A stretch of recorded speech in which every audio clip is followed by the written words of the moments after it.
صديقاتي بالنسبة لتوها وقت مغرب. شوفوا ما شاء الله الوقيتك نحبه انا هذاك متاع المغرب. عندي برشا مصورتش معاكم الجردة باش نصوركم هنا كيف ما تعرفوا الشجرات متاع النوار يبدا هابط عليهم السقع والكل. هذوما فول غرست ما عنديش برشا، عند ثما كعبات طلعوا تو هذوما عندهم يامات، وهذه هذوما شوي معدنوس غرستهم كيف ما تشوفوا فيهم. هذاك كيف فول، هذا معدنوس وفوق ما شاء الله بدي يطلع من بدي الكل. شفتوا هذه خليتها كيف باش نعرس فيها. هذا نعناعاتي نتاع العاده والعوايد، نعناعاتي في الشتاء. هذه ما نعرفش، هذه ظهر لي سناري طلعت وحدها.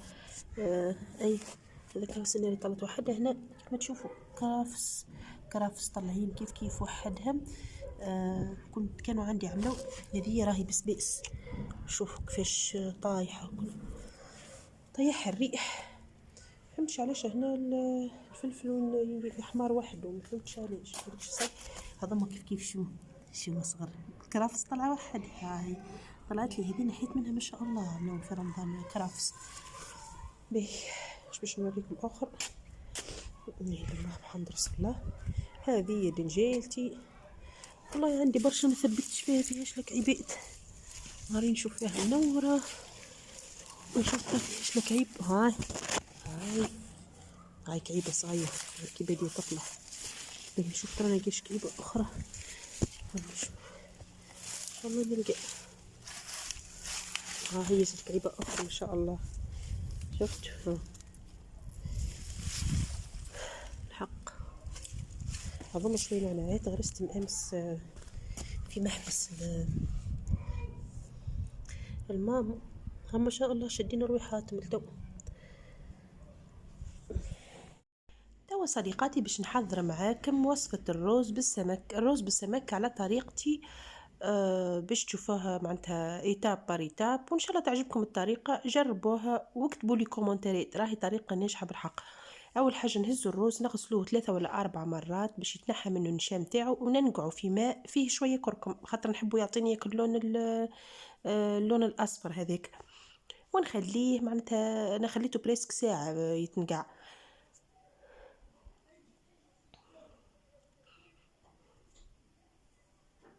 معناتها طريقة سهلة وطريقة ناجحة وسريعة. بعد كده بعد ما غسلت المعينات متاع القهوة خاطر هذوك معين بقولي. جبت المكونات متاع العشاء، حضرت السمك كان مكنجل حطيته في شوية ماء باش يتحل من بعضه. على فكرة حطوه في الماء البارد مش في الماء الدافي، ديما الحاجة كي تبدو تحلوها حطوها في الماء البارد. وجبت الطنجرة ولا الكسرونة باش معناتها نبدا نحضر في العشاء والكل. الروز هنا تنقع. اول حاجه ساعه باش نحضر الشوربه اللي باش نمرق بها الروز. شوربه السمك عملت لها كعيبتين حوت سردينه خاطر السردينه تفوح برشا اكثر من الحوت الاخر، وعملت عليه الماء وعملت عليها بصله خضراء وعملت لفاحات، عملت اكليل وكركم وفلفل اكحل وتابل وكرويه، وعملت عليهم شويه كمون، ومن بعد زدت عليهم شويه كرافس.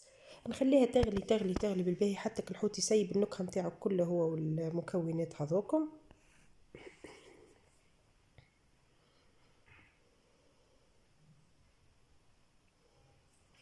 وبعد نصفيها باش هي اللي بعد معناتها نطيب بها الروز.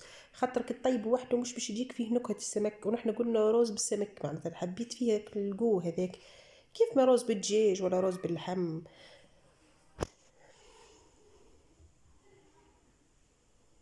والطريقه هذه راهي سهله وناجحه معناتها، والروز يطيب باسرع طريقه. ما كنتش نطيبه بالطريقه ذي، كنت اكثريه نعمل مفور خاطر نحب كل كعبه وحدها.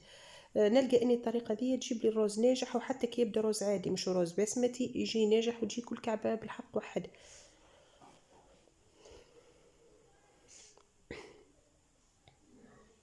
هما شويه الكرفس هذوكم. جبت الكسرونه بتاعي عملت فيها الزيت، وعملت عليه قطعت عليه بصله وباش نحطهم يتقلوا شوي. ونبدا معناتها المرقه ذيك تبدا حاضره نصفيها، وباش نحضرها هي باش اللي معناتها نسقي نمرق بها ولا نسقي بها الرز. حطيتهم على النار يتقلوا، حطيتهم على النار يبدو معناتها باش يتقلوا،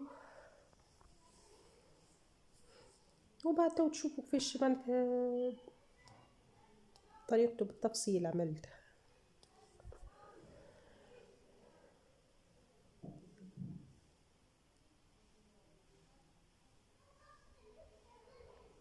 هكا كان هنا البصل بدا يتقلى شوي،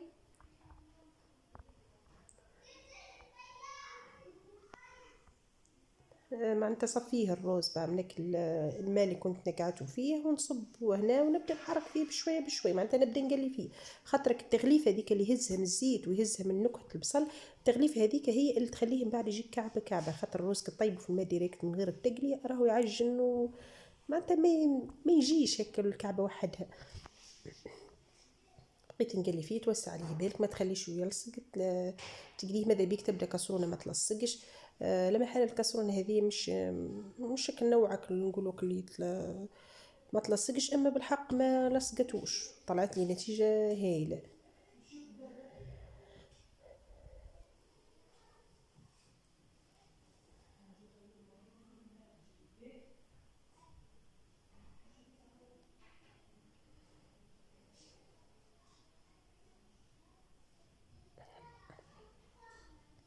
والرز من الحاجات اللي تزكى، معناتها انا عملت بريسك اكثر من طل بشوي، وبعد جت كونتيتي ما شاء الله معناتها يتضاعف الحجم نتاعو. هنا بديت كي يهز التقليه نتاعو بديت نصب عليه فك الشوربه هذيك ولا مرقه الحوت. هنا بعد ما خذا كيفايه من من المرقه، خاطر هي ديجا غاليه معناتها المرقه، وما تحطوا يبدا يغلي، شوف وين ما ياخذ الغلوه الاولى فوحته، عملت له الفحات وزدت عليهم تفويحه صغيره من عندي، عملت شويه فلفل احمر، حبيت الفلفل الاحمر هذاك يكسر اللون معناتها يغمقوا اكثر من كولار اصلا. تنقص عليه الغاز بعد ما خذا الغلوه الاولى، تنقص الغاز على الاخر وتغطيه خليه حتى يشرب ماء. حضرت معاه شويه كسلاطه نقولوا نحنا مع بعضها. شوفوا هنا بعد ما حضر جا ما شاء الله كل كعبه وحدها وجبنين، ومطعم كل سمك هكا الكعبتين تاع الفطه هذوك ما حبيتش نضيعهم، هزيتهم نقيتهم الشغل تاعي فتفتهم وحطيتهم مع الرز.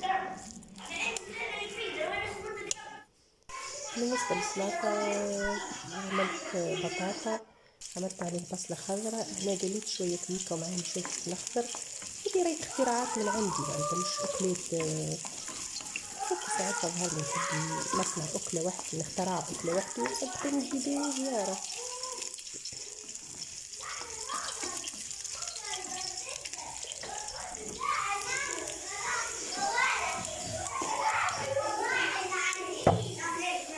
خلطة بصل